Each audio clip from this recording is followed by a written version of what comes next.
I love the smell of napalm in the morning. Crazy. Napalm in the morning. Woo, America! Let's go. We're getting hot dropped in, boys. Let's go. Let's go. I got another one for you. Move, move, move.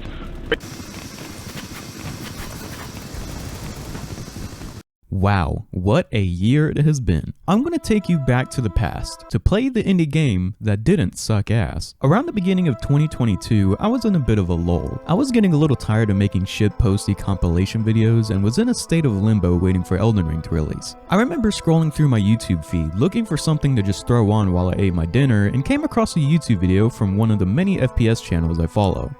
What's up? It's a blue-footed booby, and I found this game on Steam called BattleBit Remastered. It kind of reminds me of the game that I'm working on currently, Operation Harsh Doorstop. It has a bunch of players running around, and you can shoot people and lean, and this really reminds me of my game Operation Harsh Doorstop.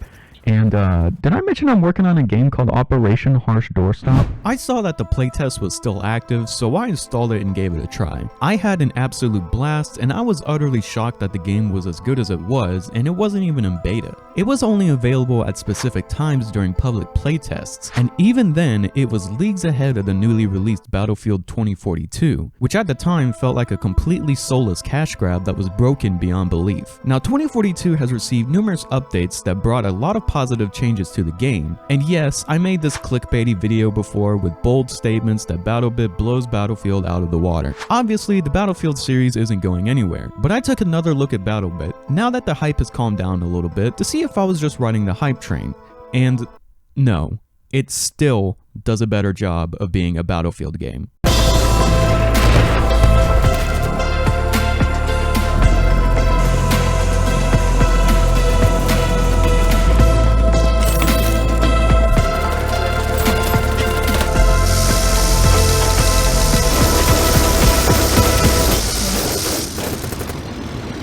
Later, bitch. Battlefield 2042 was one of the biggest laughingstocks of 2021. It had about as many bugs as your average Bethesda game, and the bad taste of that was mixed in with the horrible aroma of that modern gaming stench. Escape from Tarkov was big with its extraction-based gameplay, so let's do that. Overwatch made it big with its roster of heroes with their own voice lines and skins that definitely won't be locked behind a paywall, so let's dip our toes into that. Fortnite revolutionized the battle pass system and kept gamers slaving away at their game out of FOMO, so let's introduce that. DICE really seemed to have made it their goal to include everything players didn't want into the game. Surprise to no one, it absolutely blew up in their face. The extraction game mode completely flopped, and the gritty, war-torn art style of 2042 was in complete contradiction to the quirky one-liners spouted from the specialists. Oh, I'm ready. Oh, I climbed Everest. It's been all downhill from there. You get it? The maps are way too big and open, the gunplay was loaded with hit reg issues, and it was overall just not what players were wanting. Players wanted Battlefield 4, but near future, and what we got was this undercooked COD 19 clone that implemented gameplay changes that seemed like they were made almost exclusively to make a quick buck. Things weren't looking good for DICE, but then they turned things around.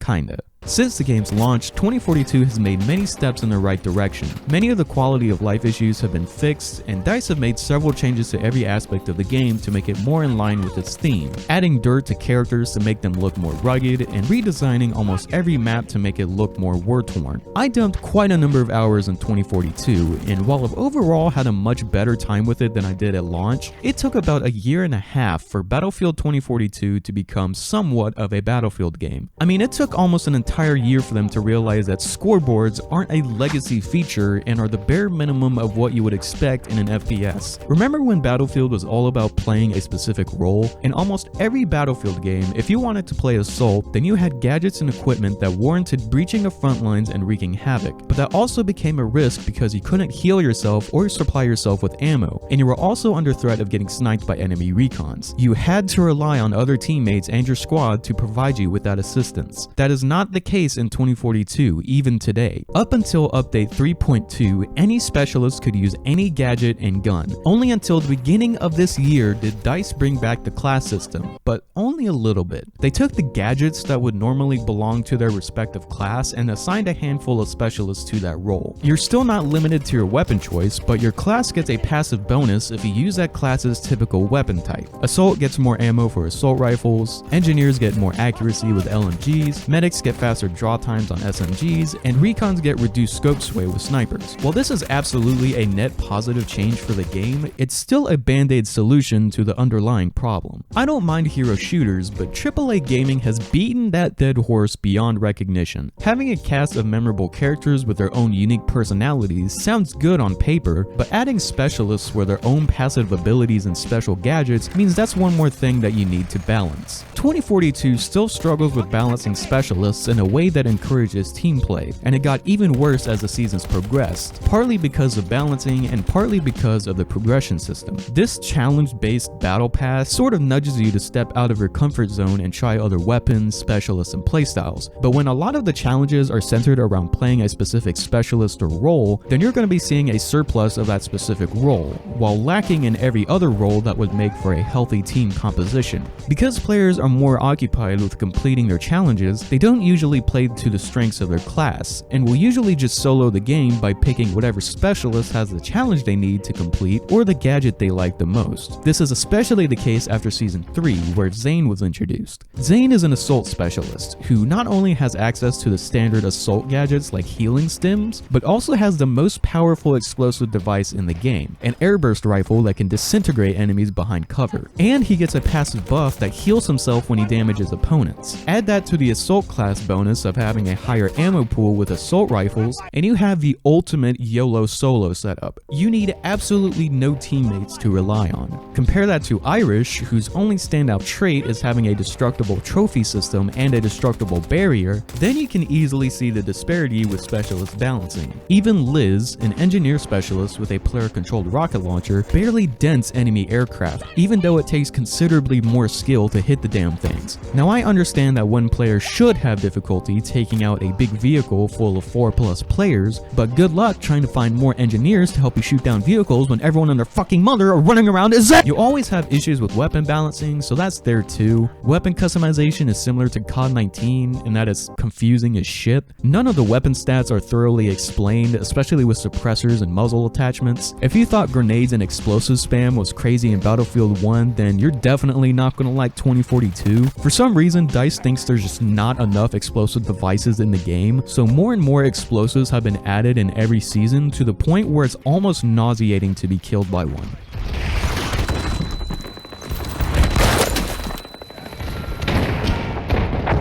Battlefield 2042 has shaped up to be a good FPS game, don't get me wrong, but it's still a terrible Battlefield game. I just want all of this without the cheesy operators, to have that sense of camaraderie and coordination by having all of the classes synergizing together. That is where BattleBit comes in. Now you're probably wondering, this game isn't even finished, and I can't play it yet due to it being in a playtest period. How will this game even remotely compare to 2042 at this point? Well, you no longer have to ask that question because BattleBit is now in early access. We must push, man! Shoot that fucking chopper! We need to hit that building. This left side hill is fucked. We need to move right side, I think. We need to move right side. Oh!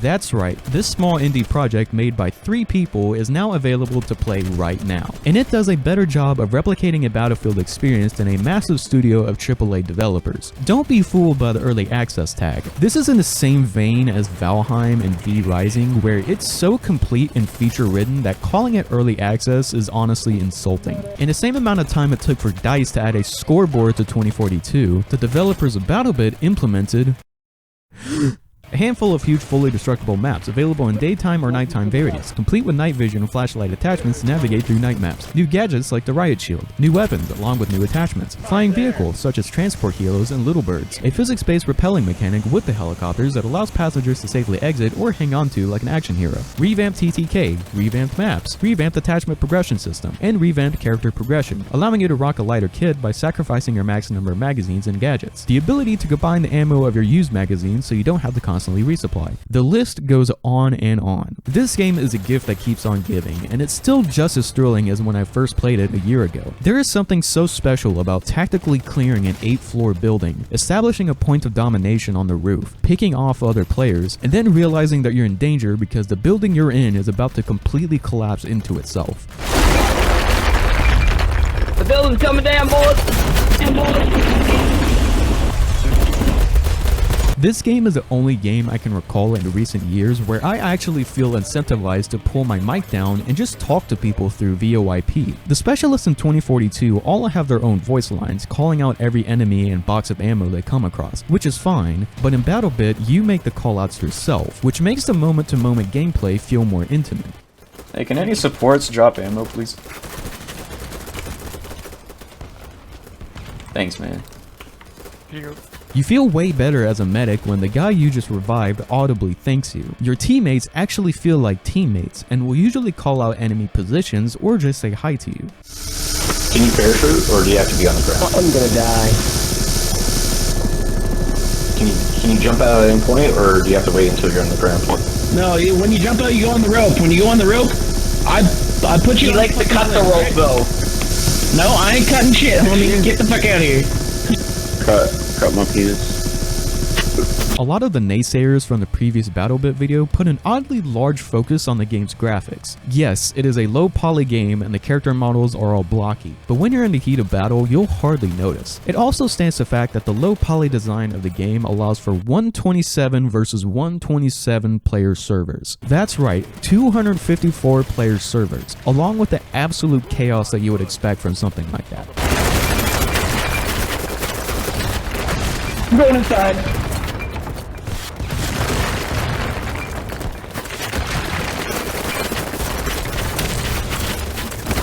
The building's collapsing. Fuck!